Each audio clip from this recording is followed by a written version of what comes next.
Hi guys. This is so weird. It used to do 1, 2, 3 and then go, and it doesn't do that now. Just gonna wait a couple minutes, see if anybody jumps on. So I'm doing this on my back stairs because my Wi-Fi is like in that room, so hopefully this goes through. Hey Dan. So my recent updates on my rheumatologist appointment. So from what I was doing yesterday is they told me that everything's fine. My tests that were done last Monday were fine. I'm not positive for RNH or that antibody, which was a subdivision of a lupus one. Hey Lori. So I actually talked to the doctor, and he said because my responses and my levels and my antibodies were all over the place, and I had a little bit of this symptom and a little bit of that symptom, but nothing matched up with an actual diagnosis symptom classification. And I was explaining, he goes, well, to you, what do you think is causing your issues and your things? And I said, well, I don't know. I said, morning. I said, I did notice that when I was eating wheat, I started gaining more weight. I started getting acne. I started having all these other problems. And then when I was on, my financial issues, I had some issues and I couldn't buy a lot of that stuff, and I couldn't go out to eat with all the foods that have wheat in them. I started losing weight. I worked full-time at two other jobs, and I didn't have time to go and do a bunch of different things. So I ended up just putting 2 to 2 together, and then I was like, okay, then, Cody, stop. My dog's out here. Hey, my doggy, Cody. Sorry, that was his butt. So basically, what I was getting at was, and he was like, yeah, it could definitely be the wheat. Yes, gluten and stress, exactly. It could definitely be wheat as a trigger. Now, what I was telling him, because, he didn't know I did research prior, so it was really kind of funny. And I did say I did research somewhat, and he was actually nice about it. He didn't go, well, you're not supposed to do your own research like some of these doctors do. So the cool thing was, when I said I did my own research, and I did a Hay House video about autoimmunity, and they did a whole panel, hey Brittany, where they had all these doctors from all over, and they were explaining that when we have these autoimmune issues and diseases, they're triggered by something. Like something in our body that we're either putting on our bodies or putting in our bodies or using to some degree, or in our house. And a lot of them have toxins, and there's a lot of neurotoxins and everything. Hey Catherine. And there's a lot of other toxins and everything. And the one for celiac disease, they were talking a lot about the fact that the wheat that we have today is so processed, and it's been modified to the point. My cat wants to come out. She's like, I want to come out. She escaped a couple times. We don't let her out. Sorry.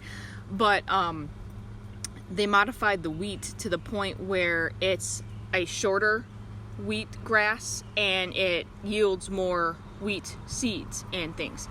So that in and of itself made it so that it's not as nutritional as it was, like, say 50, 60, even 100 years ago when we first started doing like the whole hunting and gathering thing. So they were all talking about that, and it was hey Audrey, it was like a whole big thing about that, and it was very informative, and I was like, wow, this is really interesting. And then they also went into the fact that a lot of this also has to do with like the chemicals that we have in our house sometimes, like that if we're in an environment that's saturated with like chemicals and things, that it can also trigger things like skin irritations and things. My skin irritations, like my face and stuff, there was a specific for lupus, there's a specific, she asked about sun too, and she looked at my cuticles, which was very strange, and I'm like, I didn't know that your cuticles could tell you a lot about an autoimmune disease, but that was cool. Hey, stop scratching on the door. So that was surprising too, that they looked at my cuticles. That was kind of weird. She's like, I need to see your cuticles. And I'm sitting there going, okay, I don't know what your cuticles could tell you about your stuff. And she wanted to look at the ridges in my nails. So I don't know what that is, because your nails are calcium. So I don't know. That was cool. So anyways, what I'm saying is, there's a lot of other underlying issues that they said bring up and develop with these things. Like for fibromyalgia, people with fibromyalgia, they gotta stick to a specific diet because whatever they have. Oh, I'm so sorry. My dog's gonna start barking in a minute because there's another dog out. No, Cody. Yeah. No. Sorry. So, he just doesn't. When he's at the dog park, he loves to be around other dogs. But when he's on a leash, he starts barking. Because he's this little tiny doggy. Little tiny doggy. And then there's other doggies. They come down the road all the time. Cody, stop. No. Don't bark at them. It's okay. I'm right here. Dakota, stop. Sorry, guys. This is the thing with going live with my pets outside. Stop. Just sit down. Chill out. It's a nice day out. Enjoy. Sit. See? This is Cody. See, everybody? See Cody? Cody. Oh, yeah. Yum, yum, yum, yum, yum, yum, yum. Oh, your puppies. Oh, your puppies. Definitely needs a haircut, though.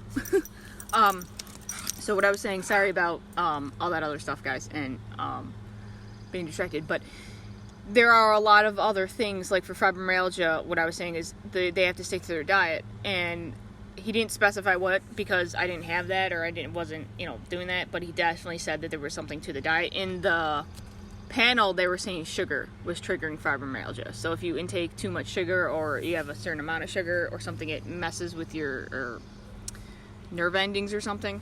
So that's interesting. Now, what we want to do is also do natural sugar if you want to do that, and like with fruits and vegetables, versus like your sugars that are in your juice drinks and things like that. So what was really interesting too is all this stuff is stuff that we can prevent, and we can end up.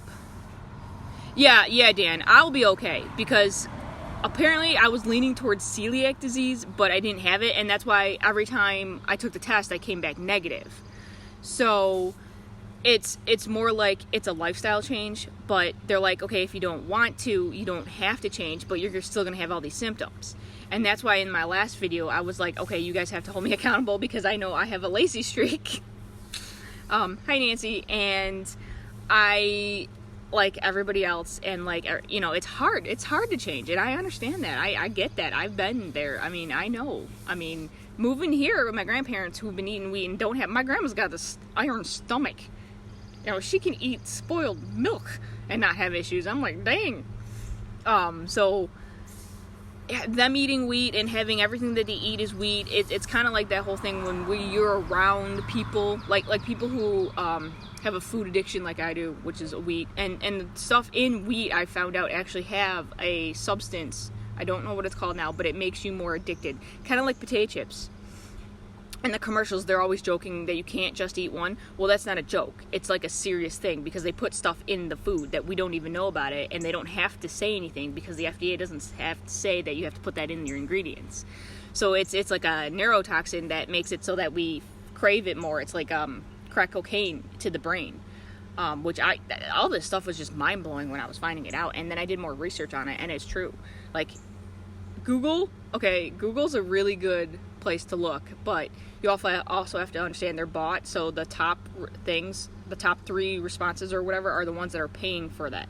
So what you want to do is you want to maybe look at those, but those are also kind of maybe skewed to a certain degree for what they're doing. But you also want to go further down and scroll further down. You don't want to get just the first top 3, because the further down you go, the more you get the articles and the things about the people who are doing non-paid research, like True Event and stuff.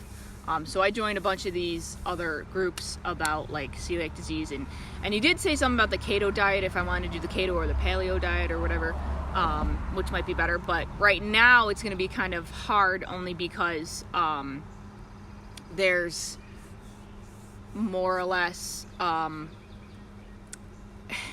don't have any funds, so I'm here because I gotta use up my funds again, or get my funds again, not use up my funds. So I have to, like, most of the stuff is expensive. So I totally hear people when they're like, I can't use it, I can't spend money on it. But if you really want to change, you have to move things around and put other things as a priority versus other things.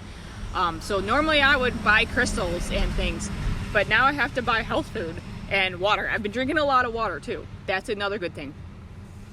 Water that's like Poland Spring, that's not from your tap water, because that's another neurotoxin depending on where you are. The fluoride, I just put up an article about this. Fluoride is now considered a neurotoxin. And it's in our waters, guys. And they put it in, and they told us that thinking that they were going to put it in, it was supposed to be helping our teeth and helping, it's not. They're all like, it's all like fake stuff to make us think that it's good so that they can get away with putting it in and charging more and doing different things. Maybe back in the day it could have been good, I don't know. But now that everything's changing, and everybody's like, okay, I want to do the cheapest way to do anything, Sorry, I just woke up and it's just kind of weird. Hey, Rick. So yeah, I'm gonna start to get off, but check the replay. And it's just, I'm gonna be okay, but I gotta definitely check my gluten intake. Now, if you have like gluten, you can't. If you're celiac, you can't have gluten whatsoever. Not at all.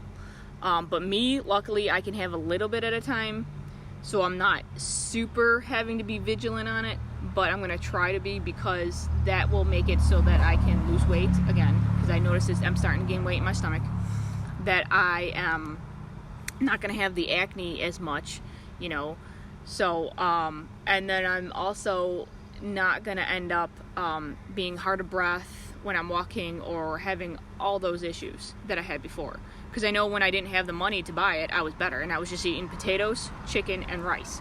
I know, sounds like a completely bland diet, but actually if you end up doctoring it up, it actually isn't too bad. You just got to stick with it, and I know it's hard, because after a while you're like, I'm so sick of this.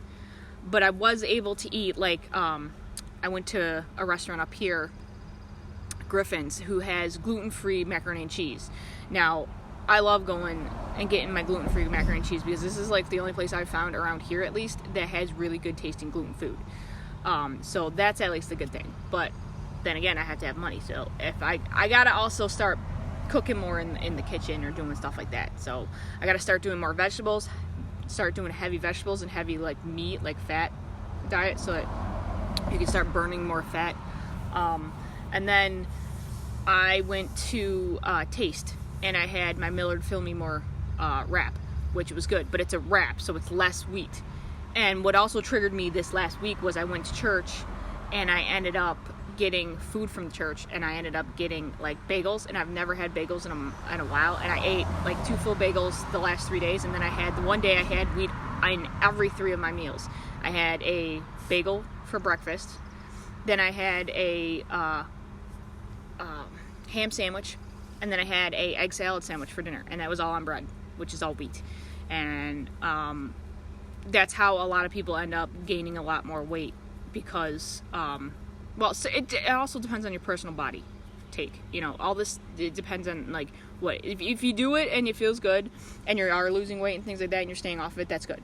But the first 2 weeks, I'm gonna admit, it's gonna be hard. You're gonna be craving it like nobody's business, and you're gonna start getting agitated. But what I found out is I was getting agitated not because I wanted the wheat necessarily, but because I was addicted to it. It was causing me to get irritable because I needed that fix again.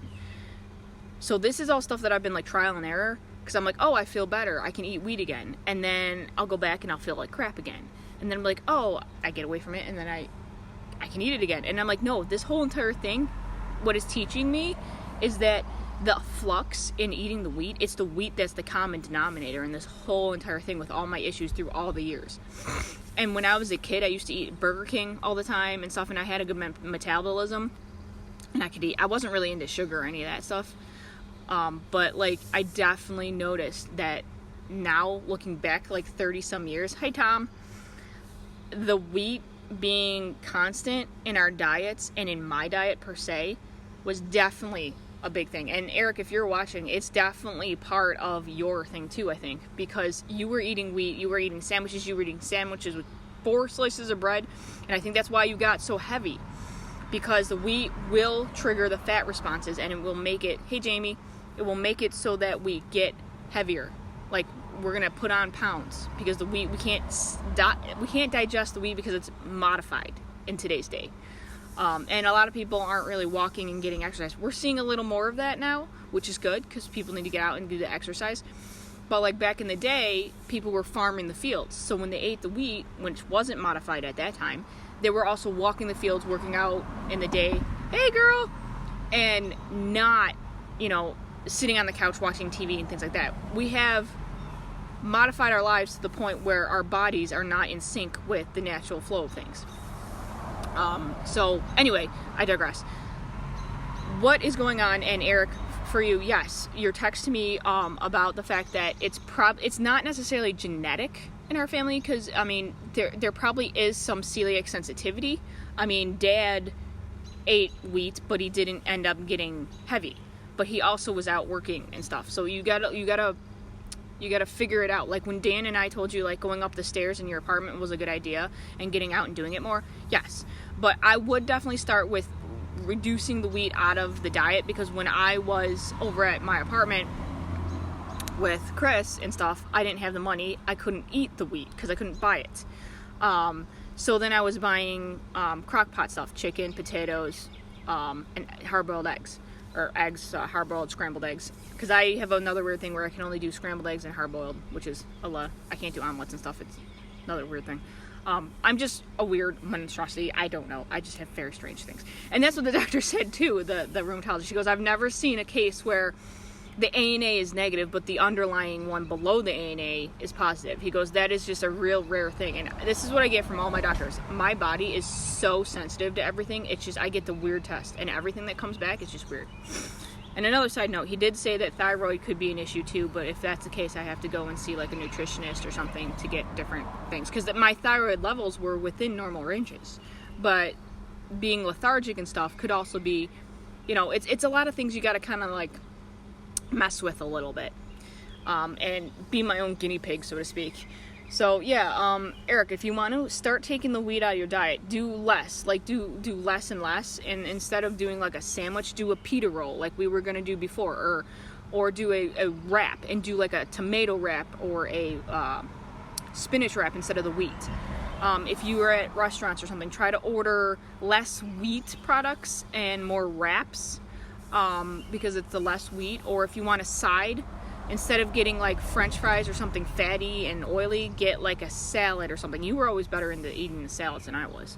But that's another weird thing that happened. I ended up, when I stopped doing the wheat, I ended up actually craving salads and fruits more. After, you have to do it for like a month. And yeah, it's kind of hard and you have to stick with it. But I had to basically, let's see here, it was about a week that was really kind of like, oh my god, like right now I'm dealing with it right now. I'm like, oh my god, the only thing in the house is wheat, so what am I going to eat? So I have to actually make the time to prep the other food beforehand to do it. Like I could just go in there and get another bagel and just make it right now, and it's not going to be good for me. Or I could just go in there and end up, I have cereal too, which is kind of like Special K, so that's got wheat flakes. I could try to do that, but it's not as bad as a bagel. Or I could just go in, boil some hard-boiled eggs for a couple minutes, and then do that. But what I definitely have to do is I have to get the energy back to try to prep my food beforehand. So I have to do that. Yeah, so it's just very interesting. Last night I had egg salad, but I didn't put it on bread. So I just had egg salad just as egg salad on a plate with a leaf lettuce. I put it on a lettuce leaf. So that was like my bread.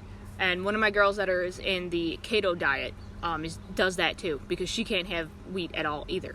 So, but anyways, this video is going on way too long, and there's a lot more to do. If you guys want to ask me what I'm doing and how to do it, or if you guys are on a celiac diet and I would like to hear what you do and how you do it, or if you're on the keto diet or whatever, I'd like to get new things.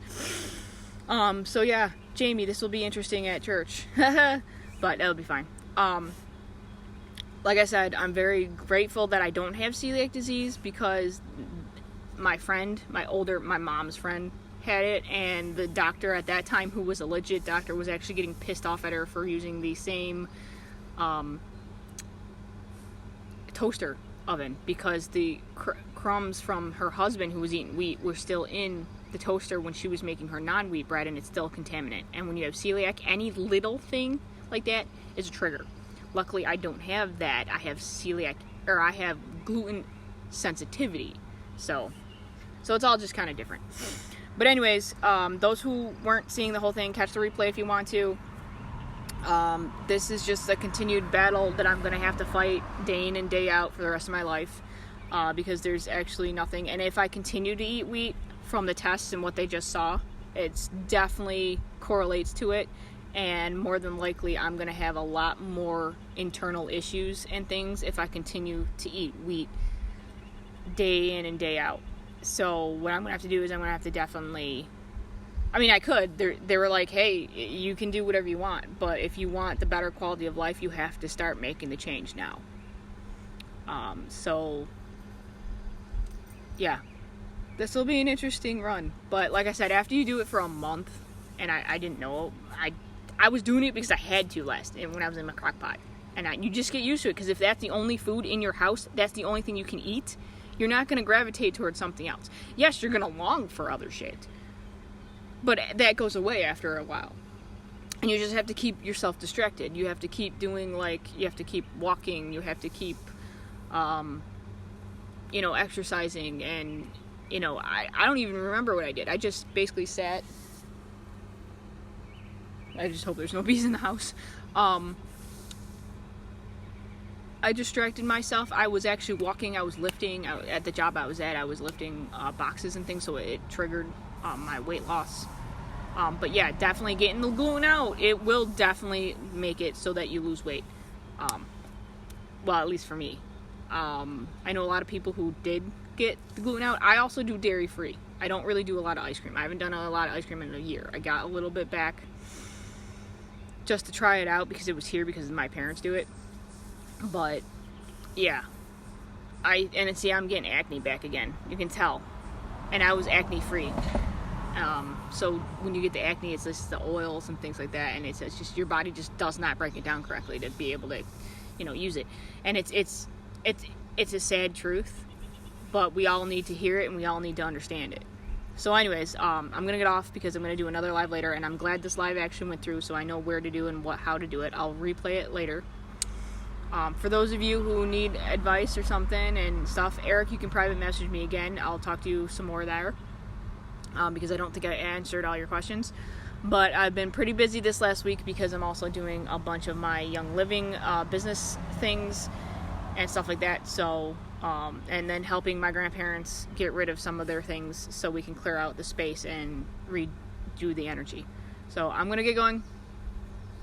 Sorry this is so long, but most of it needed to be said, and there's a lot more that needs to be done. But I just need people to be aware of what's going on, because me, as an example, is just one of the few who actually are out there and understand what's going on.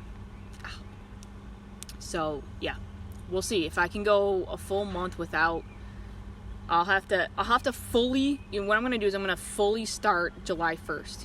No wheat at all. So what I have to do this last week is prep for it. I have to get all the things in the house for prepping for it, and I have to definitely only go to 2 places that I can actually go to. I go to Red's and I go to Griffin's and Taste.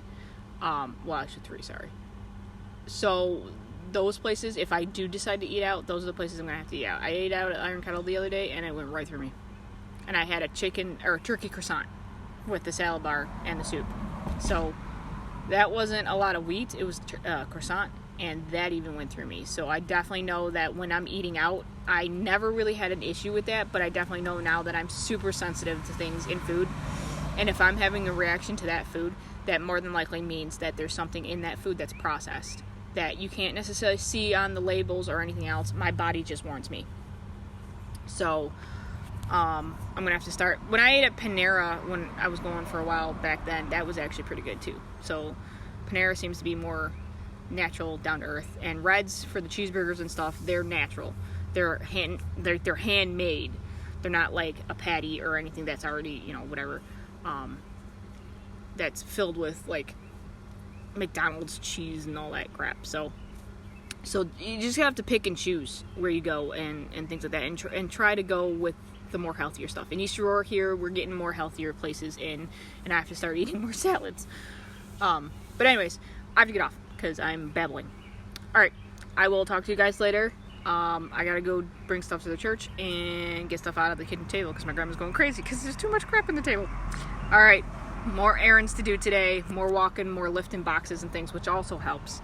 So get out, start walking if you can. Yeah. And like, if you're drawn to it, do it. If you feel like there's a connection and something like what I'm saying is resonating with you, don't fear it, just do it and test it out. If you're having issues and stuff, we have to go beyond our fear. We have to go beyond our addictions, and I never thought I had an addiction to wheat, but apparently I do, and I'm admitting it. So first step is to owning the admission and stuff. Alright, I gotta go. Meals on Wheels will be here for my parents soon, and I don't want the dog out here. Alright, talk to you guys later. Love, light, and blessings, everybody. Namaste. See ya.